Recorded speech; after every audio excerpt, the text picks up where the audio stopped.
Hey, it's Chronologically Gaming, the only channel that's perpetually retro because we're playing every video game in order of release. Tired of seeing just the console video game history? We do it all here. Arcade console, even arcade games, and computer games. We're doing everything. We're now in 1981. Last game we checked out was Head-to-Head, Electronic Football. Why do a handheld on your own when you can play head-to-head? And no, like the commercial says, it is not real competition. We know way too much now that we've gone as far as we've come on Chronologically Gaming, and we know what is real competition in 1981. All right, let's press forward and see what our next game is. We're next going to the Atari home computer, and this is High-Res Adventure number 2, Wizard and the Princess. The first iteration we've seen for the Apple, we already saw for the Apple II. This is the Atari home computer version of Wizard and the Princess. If you were heated playing the head-to-head game, that is true. All right, let's take a look at the box for Wizard and the Princess. A different box than what we've seen for the Apple II. You can see this is online systems. Haven't taken up the moniker for Sierra just yet, and it turns out there's two different versions of this. We're going to see we're playing the 1981 version, and then they have, once they've taken Sierra as the name, we have it again in 1982 as a re-release. So this is the first one, Kid and Roberta Williams, 100% machine language. Yes, there we go. You're a happy wanderer passing through a village in the land of Serenia. And man, it sounds great hearing and saying that word Serenia, because this is the precursor to the King's Quest series, which we're not going to see for a few years, by 1984, I believe. When you notice a large crowd, being a curious wanderer, you saunter over to see what's going on. From the middle of the chaos, you hear a bell ring. As you get closer, you see the town crier with a proclamation from the King of Serenia. Hear ye, he cries. His Majesty King George, oh no, has suffered a terrible loss. His fair daughter, the Princess Priscilla, not to be confused with Rosella from the King's Quest series, has been abducted by the great and dreadful wizard Harlan and his castle beyond the great mountains. The crowd is now hushed, waiting to hear more. The town crier shouts His Majesty offers half his kingdom to anyone who can bring the princess back safely. All that he has to say, but then he leaves you shaking. Not only are you a happy wanderer, but you love an adventure as well, and half a kingdom is a great reward. You decide to find her, but where are the great mountains? As you look around, you see no mountains, just a vast desert that seems to never end. Oh man, yes, and the desert never ends in this game. There are many dangers on the way to the great mountains, and the wizard Harlan is powerful and bad. This is a graphic adventure game, the second of their famous high-res adventure games, and if we take a look at any other artwork we have, if you flip open the box, this is the inside panel that gives you more information about the game. How do you start the game? How do you run it? And then how do you move from place to place? It's a graphic text adventure game, so it has a two-word text parser. You can see you can try a verb and noun such as climb tree, cross bridge, and you just use up, north, left, west. And sometimes you'll use directions like go tree or go cave, which is very helpful because when we played the first high-res adventure, Mystery House, it didn't work so well because we had to say go door to go inside. The world around you. As you travel, you may encounter objects which might serve you on your journey to save the princess. You may direct the computer to get or take these items, like a bow might be useful in battling dwarves, or strange beasts around Serenia. Objects may have magic side effects, and you can also see what you got by typing inventory, which is typical for the time. They even give you a few hints. The Wizard and Princess is not a game that will be solved in one sitting, and no, it is not. Even slight progress may take weeks depending on your creativity, mood, and experience as an adventurer. Involve the rest of your family. Make sure you try to go in every direction from every place you visit. A wise adventurer would keep a map of the place they have visited, and so should you. At times, the sands in the desert can cause one to lose sense of direction and wander aimlessly forever. This is not so if one's careful to note even slight changes in the terrain around you and note them on your map. Do not be afraid to experiment. The evil wizard is heartless and has kept spells inside the computer thus far. You cannot hurt or otherwise blow up the program by trying new things. And then they break down the graphics, which this is going to be on the Atari 8-bit, or we'll be playing on the Atari 800 home computer. And they're describing this graphics are going to be, well, the Apple II had fantastic graphics. The Atari 800 is still a graphic-based game, but less color depth. So whenever you save your game, it's always important to do, definitely. And if your disk should ever fail, within 90 days of purchase, you can return it to online systems. Okay, great. Thanks, Ken and Roberta Williams. And then they have a note that this is a disc that's playing on two different sides, and you'll be seeing that when we load it up. So there we go. That's the back of the box, which you already read. And then we have an advertisement flyer with Mystery House and Wizard and the Princess. We've checked out both of them. This is the first time we've seen Wizard and the Princess for the Atari home computer. Let's pop it in and play. Released at some point in 1981, this is High Res Adventure 2, Wizard and the Princess, by Ken and Roberta Williams. It's only just begun. Yes, there we go. And the Atari version by Chris Iden. Way to go, Chris. Yosemite Software Products. So I wonder how much involvement Ken and Roberta had with this, or was it just a full port by Chris? As the game loads, this will be another game that we're going to have to flip over on the other side. So now we switch to side B. Go to the side B of the disc and hit enter. And yes, we're in Serenia. It looks amazing. So for graphics, I've turned on artifacting because this allows a little bit more color to be displayed. Otherwise, there's hash, even more hash than you see on the screen, and you get more black and whites. But that's why you can see around the letters, it's kind of similar to the Apple II. There's artifacting around the text, and that's what the Atari does too. So you're in the village of Serenia. Around you is a desert. What do you want to do? If we look, does it say anything? You see nothing special, and the last time we played this on the Apple II, the farthest we got was the desert and got killed by a snake. I don't believe we can go anywhere else. Can we go west? No, you can't go in that direction. Can we go left? You can't go in that direction. Can we go right? I believe the only direction we can go is north. Oh, he did. That's awesome. So Chris, yeah, Chris was involved because they brought lots of programmers in for King's Quest whenever it comes out. Oh man, I'm way too excited for King's Quest.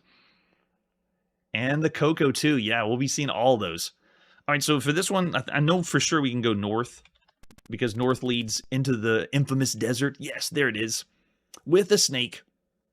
You are in the desert, so I'm not going to reveal too many of the secrets. We are going to be playing the version that comes out in 1982, and whenever you got that version, when Sierra publishes it, it has an envelope that says, do not open unless absolutely necessary. If you open up the envelope, it tells you how to get through this first puzzle with the snake, which is extremely cryptic, but in a way, it's like their DRM protection on the game. If you bought the game, you would have had this envelope. You can open the envelope and then continue and press forward.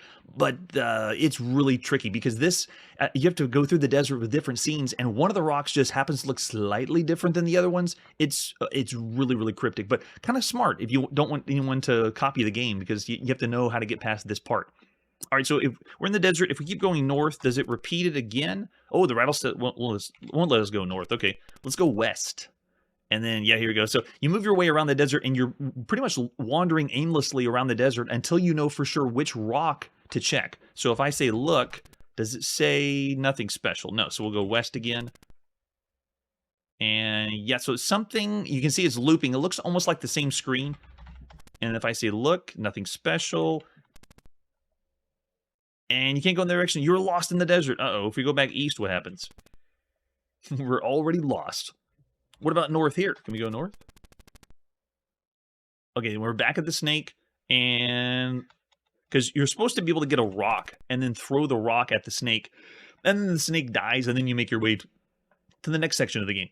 So for the second high-res adventure game, taking place in the land of Serenia, it's more fantasy-based, obviously, than Mystery House, but it gets you pushed in the direction of King's Quest, which I'm really excited for. So this one, I just wanted to show you what the graphics look like. The text parser, still simple for the time, but for your Atari home computer, which is awesome. All right, so that is Wizard and the Princess for the Atari home computer.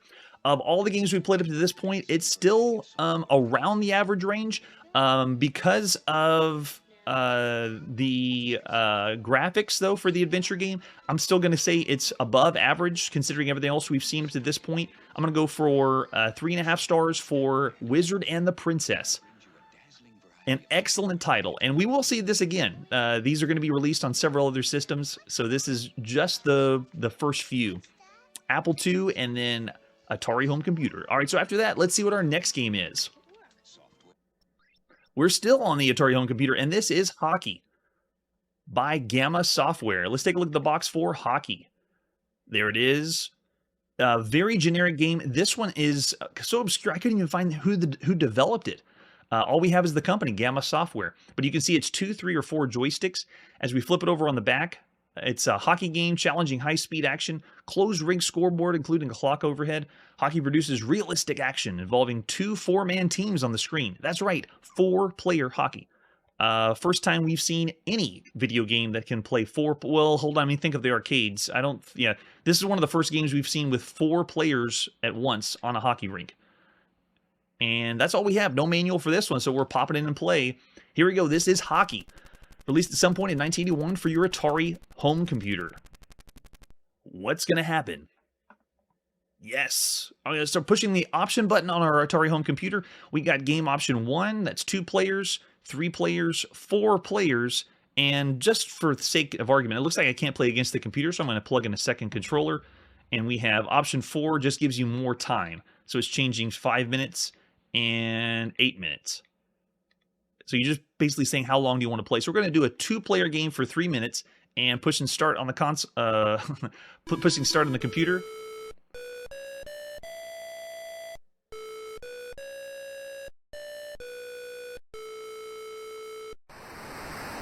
Nice. Get the end of the U.S. anthem there. And we even have a nice audience sounding in the background. After hearing the Bally Astrocade football one, that's really good. Okay, so I am on the left right now as the 1 player on the green side. I am in control of both the goalie and 1 player that's in the center. And then if I move the joystick of the second player, same thing. You're controlling simultaneously the goalie and 1 of the players. And then the other 2 are like wandering around aimlessly. Like they are programmed to I guess, move around as if they're playing. They're slightly following the player, but not completely. All right, so very cool. So you can move and you automatically steal the puck when you get next to someone. So to have 2 people would be more ideal, but you can see that, oh, that's pretty cool. So play control, though, is really nice. And the side view's cool. Reminds me of a more modern hockey game or a newer hockey game than from 1981. But whenever you shoot or pass, it's the same button. You just have to be in contact of the puck. Wow, yeah, the sound effect of the crowd is really good.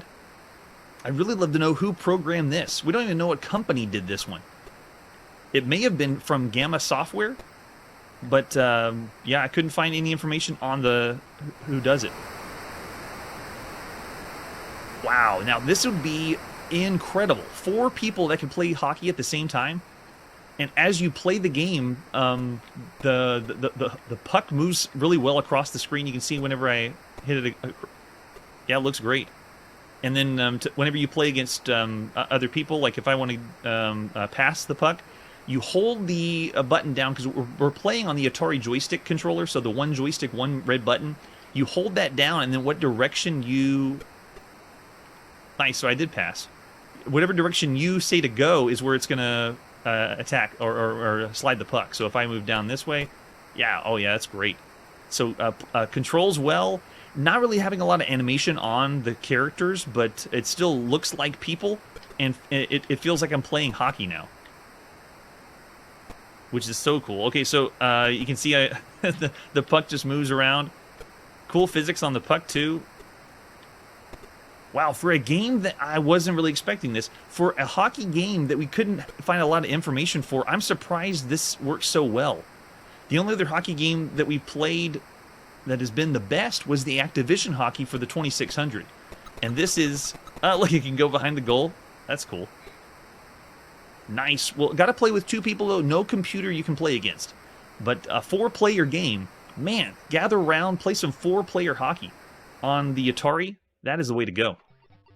All right, so if you wanted to say that was a good sports game, that's one of the best sports games we've ever played. The other one comes to mind is the Bally Astrocade Football, another 4-player game that you could have at the time. But 4-player hockey is incredible. The Activision hockey game, I can't remember the score we gave that one. It was up there though as a very good game. This one, though, I'm going to still say it's definitely above average, an excellent title. For all the other games we played up to this point, it's crazy that it's just a bare-bones hockey game, but it's done very well. It is one of the best sports games and one of the best video games you could play at the time, so I'm going to go 4.5 stars for hockey. for an obscure hockey game, it's amazing. It's very good. All right, with that, let's see what is next after hockey. All right, we're going to the UK, and this is Hopper for the ZX81. Let's take a look at Hopper and see what it's like. Starting with the box. Can you find your way back to the pond? So this is 1981. We've already seen Frogger in the arcades. If this is Frogger for a home computer, it is one of the first. Yeah, Activision was only 2-player, but this one, 4-player simultaneous hockey is amazing. And then we have another alternate title. It's also known as Croca-Crawla. Well, this one we're going to play is the Hopper version, and there it is on cassette tape. This is by Personal Software Services at some point in 1981, and I don't think we have a manual for it. No, just some different alternate versions. Here we go. Let's pop it and play Hopper for our ZX81 home computer. Yes. All right, so object of the game is cross and hop across the road, get back to the lily pads in the pond. So it's Frogger. Frogger for the ZX81 with Hopper. And you control it with 5, 6, 7, and 8. That's the cursor keys you can see on the keyboard of the ZX81.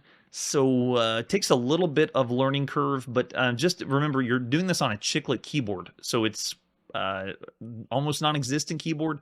A little cumbersome if you had it in front of you. All right, press any key to continue. Here we go. Let's play. As usual, we don't really get sound for the ZX81, but it looks like Frogger. No way. Okay, so I am the letter M. I feel like by the time we end the whole series of Chronologically Gaming, I will have played every single character on the keyboard. I've already played as a semicolon, and a colon, not the most ideal. Played as a letter A, the letter P, and now here I am as the letter M. So as we move across, it is... Oh, we already touched one of the cars, which kills you. So I'm down at the bottom. This is really difficult, though. I'm not just saying because of play control, but because look how many cars they start. They start you on so many cars. It's like I'm playing on the harder difficulty of Frogger already. And you have to know which keys to type because we're not using... Wow, yeah. It's possible then the game doesn't change difficulty. It just goes, it starts at this one and then it doesn't get harder and harder. Wow, yeah, that's tricky. Look at this. Oh my gosh, I can't believe I made it past the cars.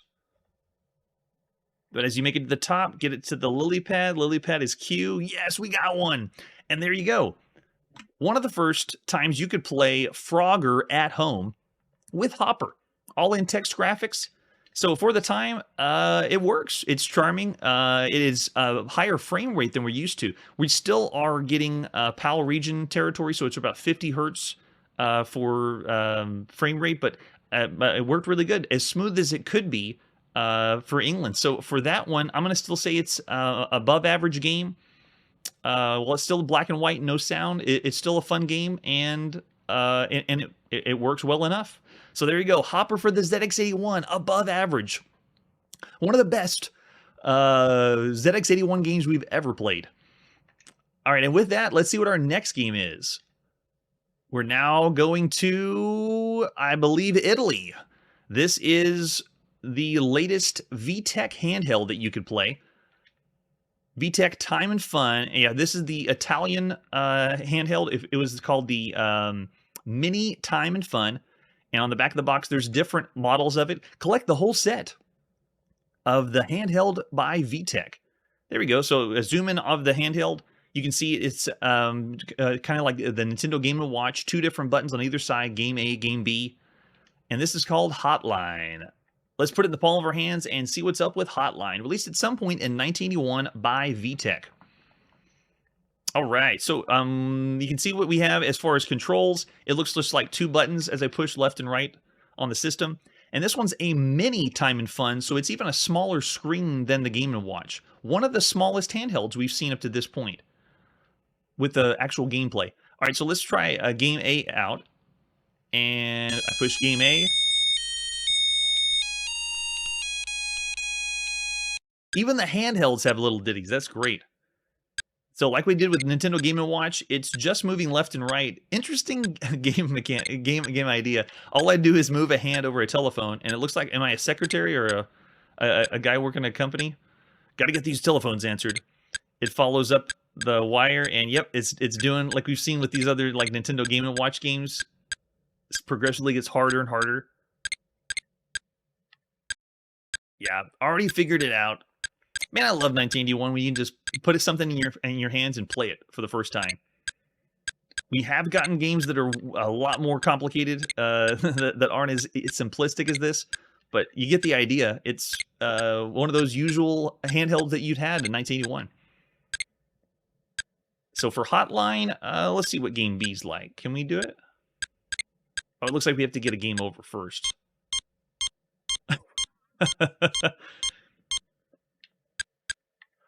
He starts to sweat when you don't answer the phone. That's awesome. Looks like 2. If I miss 3, I'm gonna guess I'm gonna get game over.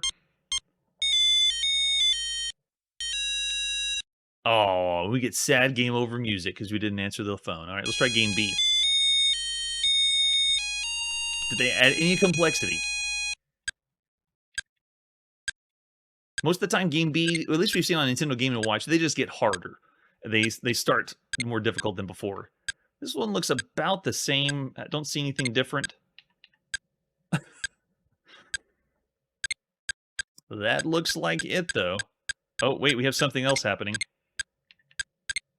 The secretary's doing something? Oh, I missed one. Yeah, they started really hard on Game B.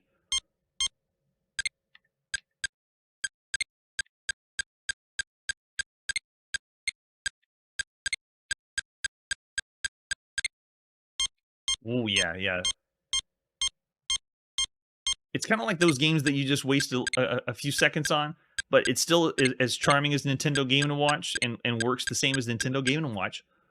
So for VTech Time and Fun, of all the games we played up to this point, it's right down the center average. 3 stars, a very average handheld for 1981. No matter where you play, Italy, North America, Europe. All right, so let's move on and see what our next game is. Big plans? We're back on the Atari home computer. It's the Atari home computer night. We'll be playing on the Atari 800, and this is House of Usher by Crystalware. Let's take a look at the artwork for House of Usher. Like the other software we've seen by Crystalware, some of them have been in Ziploc baggies like this one. Looks like they're doing the Edgar Allan Poe trope for House of Usher, and we flip over the baggie. Oh, it says win a $100 prize. Does this one have a contest too? Like the $1,000 prize they had for the game from the future. And there's our ad for Crystalware. It looks like we have several different games here. House of Usher, they say, is a haunted house type adventure game with scrolling in the Atari version. Wander the creepy hallways of the 3-story castle based on Edgar Allan Poe's short story of the same name. Got graphics, animation, sound. We've introduced a new mystery for another $100 prize. Yeah, it's like the Fantasyland one, Fantasyland 2041 AD was a $1,000 prize. I wonder what Crystalware is just giving money away for these games. So Crystalware House of Us, there's our 5 1/4 floppy disk, an example of the screenshot. And we got a manual. Oh, okay, not really a manual. We have a homebrew manual. And they're thanking Edgar Allan Poe and H.P. Lovecraft. Okay, first time we've had H.P. Lovecraft mentioned in any video game so far on the channel. Despite all we have seen, life is but a dream within a dream. So this is by John and Patty Bell. Looks like this is about, loosely based on the fall of the House of Usher by Edgar Allan Poe. You stand before the edifice of crumbling stone, hesitating as you scrutinize the cold, staring window eyes of the waiting house. Passing by the crunching alabaster lions, you pause. With an ominous creak, the door swings open at the top of the stone stairway. The house wants you. So basic movements are pressing keys 1 through 7 on the keyboard. Moving up, down, left, and right. You can fire, use an item, or drop an item. And then you can hold 1 through 4, hit the repeat key. Status report. So, okay, I got to hand it to Crystalware. Look at this. The other games we've seen by them are so ambitious. The other Crystalware games are the kind of games that if I explain them to you, you think they're going to be late 80s. But obviously they're limited by the hardware and the year that they're in. But this is a top-down scrolling, like at least they're saying that. They're telling us it's a top-down scrolling game on the Atari that has role-playing elements. way ahead of its time. So props to Crystalware. Here we go. Let's play some House of Usher. Released at some point in 1981. Ported to the Atari by Mike Potter. Here we go.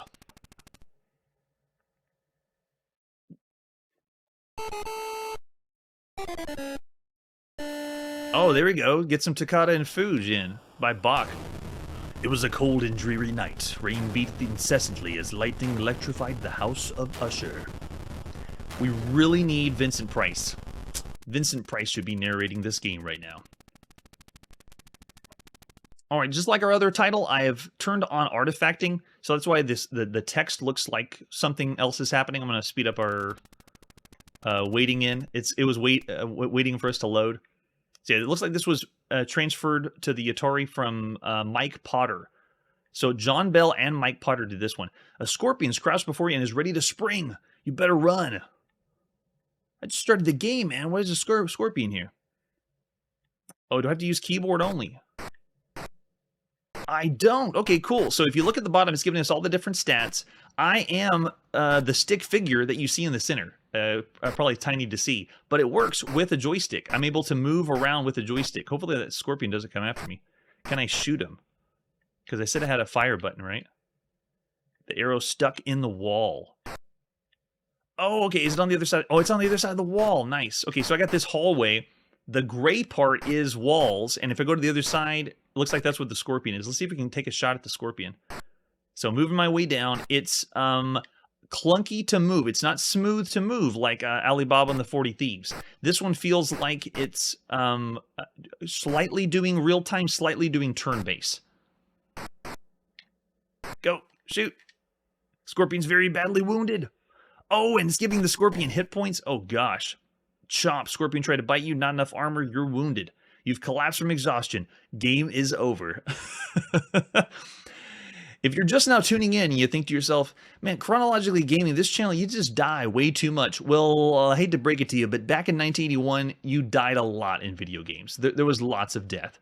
Your final score was nothing. Plus return to play again? Yeah. Error. And we've crashed the game. So like I said, the Crystalware game ideas are very, very ambitious. But they, oh my gosh, yeah, but they are prone to lots of bugs. And House of Usher is no different. So let's pop in again. I really want to give you guys the idea of what they were trying to accomplish, because the top-down, moving around freely, a large screen, that we've seen other games by Crystalware do that. It's really impressive.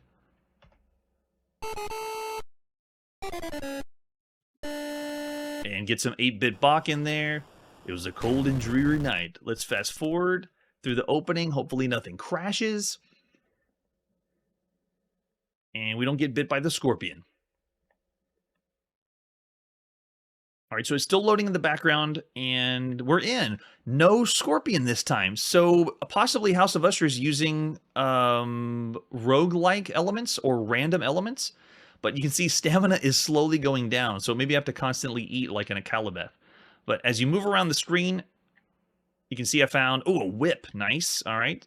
So we've got a whip, and then all the stats are live on the screen. It says we're at the main drive and shows us the time. We have how much money, our weight, and then it's telling me how I'm moving. And I get to use the Atari joystick. Love it. So let's go up here. This looks like a door. And it is. So we're in the next room. It looks like this is a stairway over on this side. Can I move diagonally? No. It feels like I'm playing on a four-way joystick in the arcade. So we only have 4 different ways to move, but we're in the house. We're able to move around and explore the house. It's think of it like we're playing Adventure on the Atari 2600 on steroids. Because at this point, it's been a few years since we played Adventure, and this game is going for the same idea, but we're adding in or sprinkling a little bit of role-playing elements. Love it. And we even get bullets to shoot as a weapon. And I believe if I push... Yeah, there we go. So it's showing we have a whip, and then... Wait, so where's our gun? I was firing something at the scorpion, but it says I don't have that one yet. Go back. Out of the menu. Now I'm worried that something's going to crash or break again. All right, so we move to the other room. Another game we played with the horror theme was Haunted House for the Atari 2600, and this one is adding more elements than the Haunted House game. Haunted House was like a watered down adventure title, but this one is adding like we have to think about weapons and inventory we can carry, and we're picking up money. I'm guessing there's a shop that we can be able to buy more things. A lot more complicated, but after playing Alibaba and the 40 Thieves for the Atari 800, I'm expecting other games like that, but this one it's slower and it just can't deliver the same experience. Uh-oh. Wow, a treasure. An ivory music box. Nice. Does that show in my inventory? It does. Okay, so you can probably use the treasure for something. All right, so we can use the whip, and maybe we can use the whip on other... let's see what happens if we go... use the red button, because I'm on the Atari joystick, so I can use the red button. Yeah, I have a gun. So, oh, arrow. Sorry, I just shot an arrow, and it's stuck on the wall. So even though we have a whip, the whip is used not as an item for attacking. It's like another item you can use probably to solve a puzzle in the game. But we have the gun in the House of Usher. Love it. All right, let's move over here to the left. And now we are... Suddenly, there are ticks crawling all over. Don't get bit. Oh my gosh. Exclamation points count as ticks? Wait, where am I? Oh, it's having to draw everything in. Okay, there I am. So I'm avoiding the ticks. Can I make my way to the other side without... Looks like there's something in the bed, but I can't tell. That's one of the reasons I want to give props to Crystalware. They're combining the adventure game that's usually text only and adding action elements like this with the top-down view. And now we're in a completely different room, and now something's happening. Hopefully you can understand and appreciate why the game would have had bugs, because they were trying to push and do almost too many things at once. Fantasyland 2041 is an excellent example. All right, so now we're in a maze-like structure, it looks like. Where am I? Okay, I'm on the far left side, and then working my way through the maze. I don't even know what the walls are. Can I touch them? Yeah, it's all right to touch. So they've designed this massive house for you to explore, and you get to move around the house, collect items inventory, and as you saw, we moved into one room, and it narrated or gave us some exposition of what was happening in the room, very similar to an adventure game. So what is this? Is that a baby carriage? Just an old beat-up rowboat. Oh, okay, rowboat. So we can't use that one. And it's incorporating puzzle elements, too. All right, so let's go to the next room. The graphics still are simplistic, similar to like the Atari 2600. Like right now, I don't know what these are in the room, but I do know this is an item. What is this? Ooh, a ghost of the lovers has appeared and vanished. Does that mean we died again? Okay, we didn't die. Good. But man, this house is massive, and my stamina is dropping. I need to find food or something, or I'm not going to last very long. All right, so it looks like... No way, that's awesome. We went upstairs, and we're peering down on where we were before.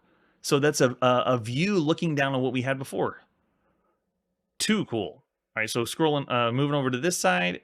Yum, yum, some tasty bottled water. Does that mean we have better stamina now? Yes! So maybe exploring the mansion, just like the Scorpion when we started the first time, was random. I wonder if all the items are random as well.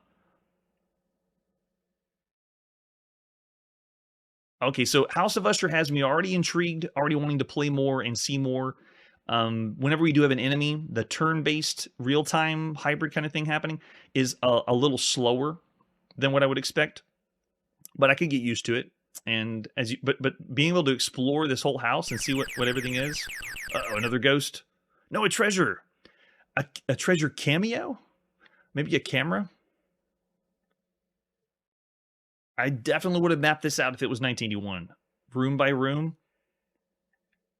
And being able to go on an adventure based on Edgar Allan Poe. All right, so let's see what's in this room. Every room is building itself, like drawing itself on screen, and it does it fairly quickly for the time. You found some protection against the monsters, a breastplate. Yes. What happens if I go this way? Do I fall? So I moved up to the top. Okay, I went to the other side and then go out this door. And now we're in another room. Since it's House of Usher, I feel like we're in cathedral type areas. Like these are pews, but I'm just imagining it. We have nothing describing how it goes. Yeah, excellent ideas that they put in place. Sorry, you can't carry anymore unless you drop something. Oh, there we go. And now if we look at our inventory, we have too much and we're carrying too much. So it looks like the breastplate overloaded us. So if we do 4, I think we can drop. Yeah, you can say what you want to do to the item after that. Yeah, already in use because we're holding it. Oh man, so yeah, I love it. While it is, no music, silent, it's that blend of adventure and role playing and action without having to do turn-based battles. So House of Usher is doing a lot. Not everything executes the best, so it doesn't necessarily say just because you put a bunch of stuff in the game doesn't mean it's good. How well it executes and how fun it is also very important. I'm just going to say for House of Usher, it's still a very, very good game, very fun for the time. We haven't gotten as far as before, but I'm still going to say it's a 4-star game. So House of Usher, I want to keep going and see what's next. That was excellent. All right, so after House of Usher, let's see what's next. Yes. Oh, finally. Ladies and gentlemen, this is Hunt the Wumpus for the TI-99. Of all the games on the TI-99 4A, this is the only one I had heard of before doing the channel. This was the game that I should have played. This was originally released for mainframe computers, and then it was also for the TI-99, the TI programming calculator, and this is the first time it was released for the public. Hunt the Wumpus is where everyone gets the word Wumpus. So here it is, the beginning of Wumpus right here. Yes, it's not the... Yeah, it's actually, we have graphics now. The original mainframe ones was, I believe, just text only. So here we go. Let's play some Hunt the Wumpus. Here's the front of the box. As usual, Texas Instruments looks like it's a piece of software. An excellent simulated hunt in a hidden maze of caverns and twisting tunnels. Seek out the lair of the Wumpus while avoiding perils along the way. And there's the example of the cartridge. We'll be playing the cartridge format for it. And we got a manual. Another homebrew manual. That's 2 in a row. What's going on with the homebrew manuals? Guess we couldn't find the originals? Deep within a maze of caverns and twisting tunnels lives a creature known as the Wumpus. Yes, the first reference of the Wumpus on the channel. Protected by bats and pits of slime, the Wumpus feeds on unwary visitors to its cavern. You are the daring hunter who tracks the Wumpus to its lair.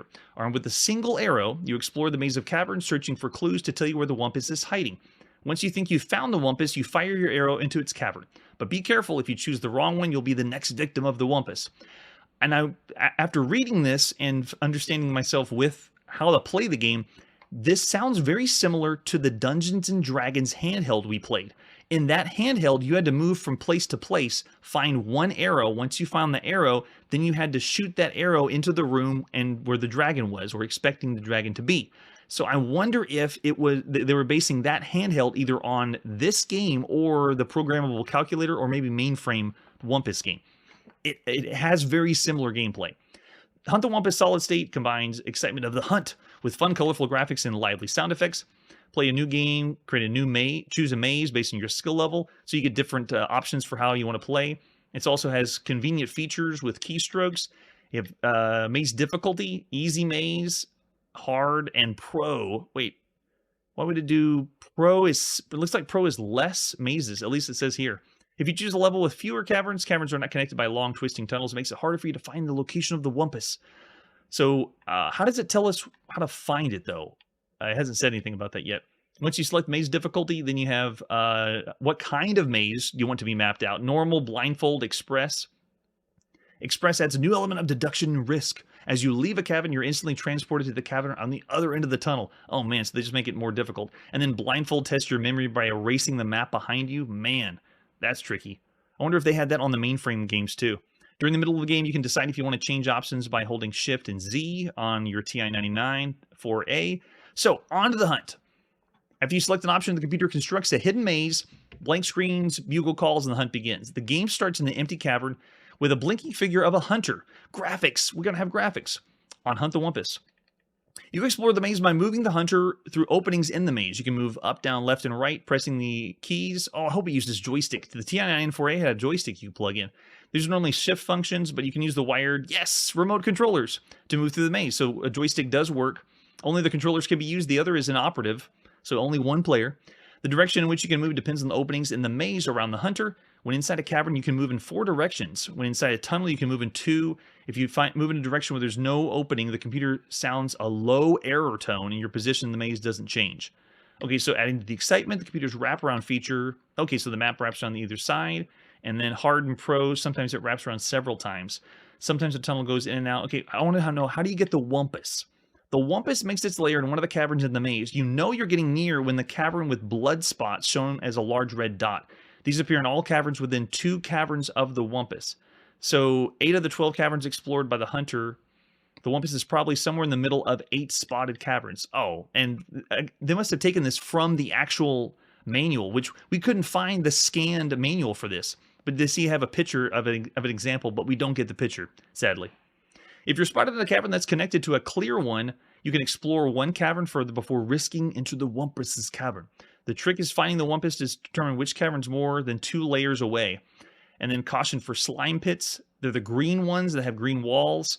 2 slime pit warnings on the lower left of the maze. The warnings indicate the slime pit's probably located in the lower left corner of the maze.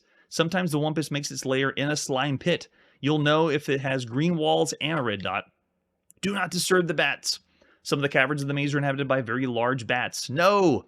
Bats, just like in the handheld Dungeons & Dragons game. I feel like there's a theme going on, or severely close to that. So I'm looking in chat. Thanks, L. Curtis B. Early 70s, late 80s. Creative Computing basic games had Hunt the Wumpus. Oh, excellent. Okay. So this is the first one we've seen. This is the cartridge version on the TI-99. And if we were doing the programmable calculators or mainframe, we would have seen it earlier. If you re-enter the cavern with bats, you may disturb them. Don't pick them up and carry them off in the maze. Bats you set can either be mapped or unmapped areas of the maze. Select. We're not going to do blindfold, that's for sure. Bats in the cavern have blood spots or green slime. So once you locate the Wumpus, it's time to fire an arrow. You have to be in the cavern or tunnel that connects to the Wumpus arrow and then press Q, which I hope it's the button on the joystick you can use too. Yeah, there you go. Press fire. Nice. So you can use the wired controllers, move the lever in the direction you wish to fire the arrow. And then the cavern is in the Wumpus's lair. You win. If you're wrong, then he comes looking for you and you die. And then it's over whenever number of times you've got the Wumpus. So you just continue to try to locate the Wumpus. All right, so this is the graphic way to play, the cartridge way to play. Let's pop it in. This is Hunt the Wumpus, released at some point in 1981 for the TI-99 4A. Yes, I am so excited. So you can see on the beginning, we always have TI Basic, and then we have different languages of how we want to play. We're just going to do, in English, Hunt the Wumpus. So we'll push number 2. Yes, and we get In the Hall of the Mountain King. We're just getting all these classical tunes this evening. Okay, so we're going to do easy maze. We're going to push number 1, and then we want a normal maze. Oh, thank you so much. We're going to need the... Wish we had the manual before the live show. Okay, so we're in. There we are. We obviously look like a person. I was actually expecting the graphics to look even more simplified. Okay, so we're moving our way around. We're going to use clues to determine... Okay, it looks like a slime pit's nearby there. So I won't go any further. And then as we move this direction, and I'm using the joystick. It's awesome being able to move the joystick around. So as we move our way, I'm going to be wrapping around the top of the screen. Oh, there we go. We got slime and the Wumpus. So it looks like as I move... Oh, there's a bat. Can I move to this side? Okay, nope. Another bat on that side. And the way you do it is you're exploring around the maze and taking a guess on where you think the Wumpus is. No! Do we fall in? Yeah, we fell in a pit. So that's the pit of green slime. Watch out for the slime. So it has the tally board. How many times the slime pit won? The Wumpus won? Or how many times you won? And if you want to reveal the map, we can hit fire. So there's where it was. The Wumpus was... Oh, I was actually going to shoot in that spot, but it turns out the Wumpus was over there that time. Gotcha. Okay. Here, I'm going to go back. And now we want to play again with the same options. So it's just going to continue to tally, but it changes the maze up every single time. Thanks so much, El Curtis B. We had to be stuck with a homebrew manual. All right, so let's continue and press forward. Where would the Wumpus be now?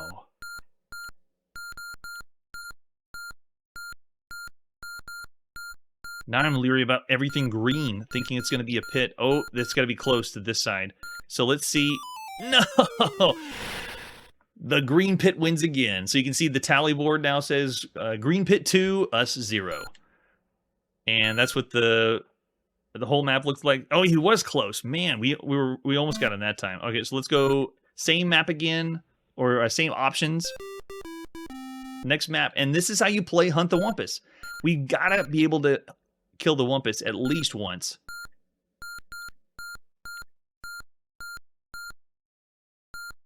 I have seen footage of the text-only version of this. I have not played it myself.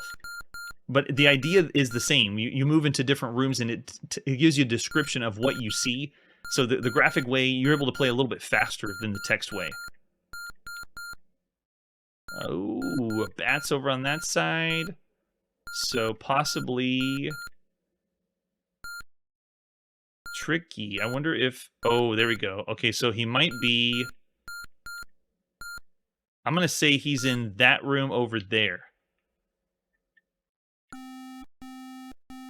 Go! No! Oh my gosh, that Wumpus is creepy. Okay, so I picked the wrong room. The arrow went to the wrong place. And that's right. It had I smell. So if you played the original, it is iconic to hear, I smell the Wumpus or I feel the draft, So we're getting visual cues, which I wouldn't say are as charming as the text base, but this one's really fun to play anyway. So let's do the same map, different options. We got Wumpus has already got us. I picked the wrong room. Let's go this way. Yeah, so the visual clues are telling us, there's possibly a slime pit there, and then possibly the Wumpus over here. Oh, no, going to the other side. And we have a bat over on that side. So let's go... Oh, nope. What about here? Oh, man, yeah, this one is... It just loops around. Okay. This one's trickier. Let's see if we go... Oh, yeah, here we go. So we're getting closer to this side. Now, the red blood spots mean... Wow, this is really close. I'm going to say he is in the room north of me. Let's see. No! Creepy Wumpus. He got me. 2 Wumpus, 2 slimes. We're going again. Oops, the Wumpus got you.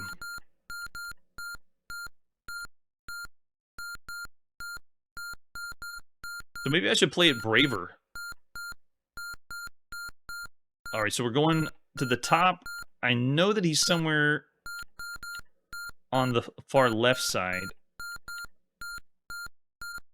Okay, here we go. So we got a possibility in the room next to us. So I'm going to try...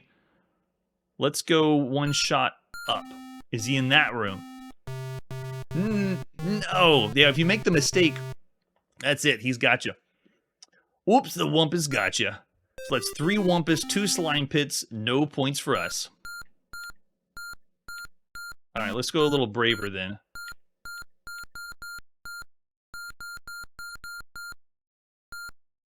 Wait a second. He's got to be over here then. No! I thought for sure. Maybe he was up north, and I should have fired north. So that's 4 points for the Wumpus. That wily Wumpus.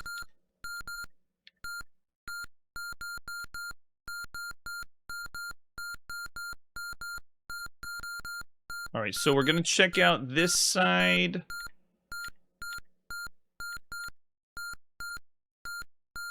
Wow, okay, this is... No, he wasn't... So this time, I thought about firing the arrow, but he was in the room above us. Alright, so again... Which might be the draw of the game. Is Hunt the Wumpus... You just keep getting beat so many times, you're just like, well, let's do one more. Let me try one more time. Wow, he got me fast that time. All right, so here we go. Trying it again. 6 points. Not looking good for us. And there's another one in the green pit. Wow. Going again. Watch out for the slime.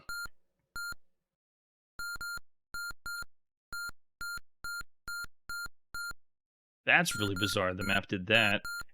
All right, let's see what we got here. Possibly. So this means... Ooh, I'm going to say he's up here. Go, go, go.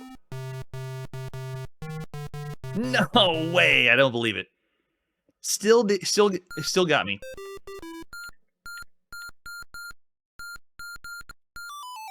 Oh, and that time fell in the pit. All right, so whether you're playing with text or graphics here on the TI-99/4A, Hunt the Wumpus is very, very fun. And it's slightly mystery-based. Like the game gives you clues, and you're supposed to look based on the clues, and then take a... Oh, he was in the next room. But it makes you want to play more, and it is very fun to play. All right, so going again. I can't let the Wumpus get the best of me. Looks all safe here. We're all in the blue. Looks slime on that side. There's the bat. Okay, he's not... Oh, okay, so it's possible then he is... Oh, yeah, okay, so it's possible he's south of me here. All right, this is going to be, let me think. I bet he's south of me here. Yes, we got him! Got the Wumpus. Man, that score looks terrible. 1 point for us, 8 for the Wumpus, 4 for the slime pits. But we had a good time. Yeah, this is the one. Yeah, even when you lose, it's still really fun. All right, so for Hunt the Wumpus, of all the games we played up to this point, this again was the first time we've played Hunt the Wumpus, while iterations have been on other mainframe computers and other systems. we got the Wumpus.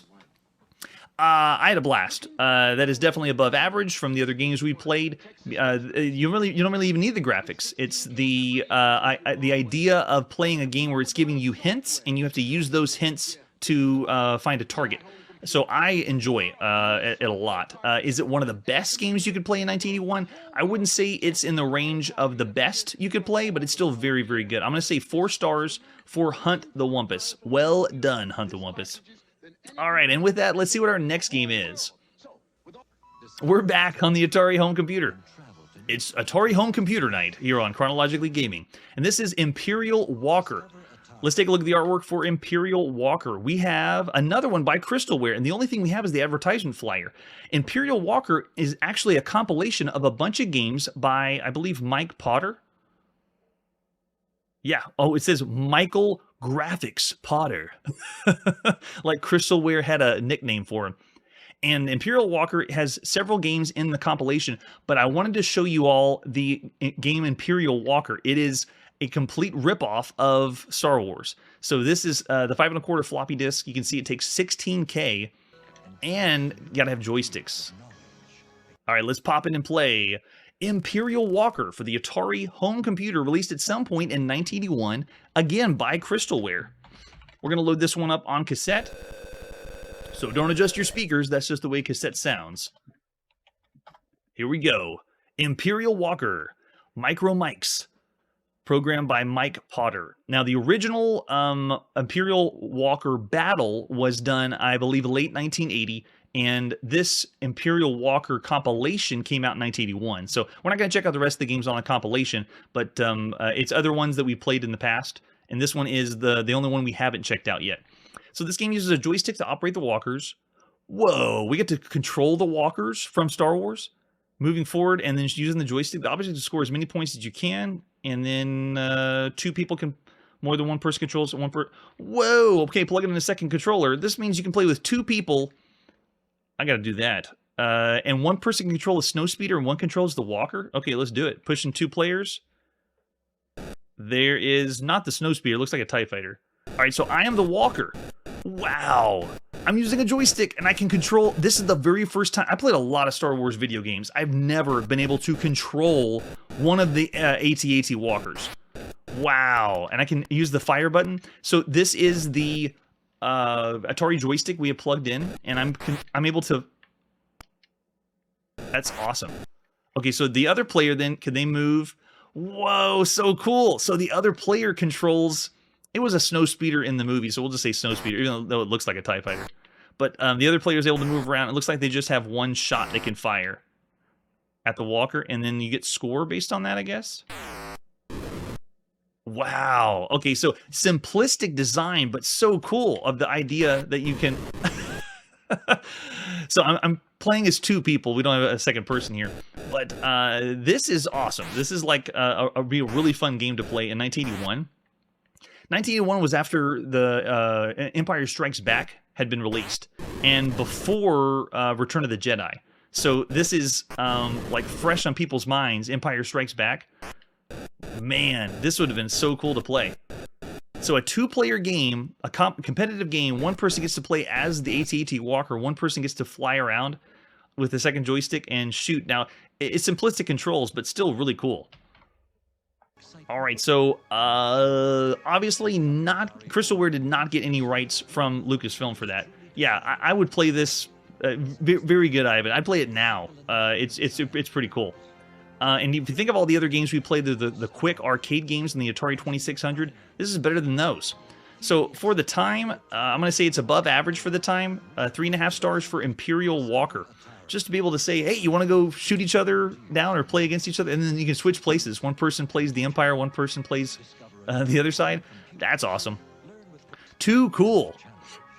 All right, ladies and gentlemen, with that, we are going to put our video game playing on pause this evening. Lots of Atari home computer games we played, and a lot of games we checked out by Crystalware. We got more that we're going to be playing in 1981 as we plow through all these games that were released at some point in 1981 in alphabetical order. And as I always say, don't get caught hunting the Wumpus. Hey everybody, thanks for checking out the channel and joining me on my quest to play every single video game in order of release. We'll be streaming live every weekday at 9 p.m. Central, so join us and let us know if we miss any games along the way. This video would not be possible without RetroArch and Launchbox.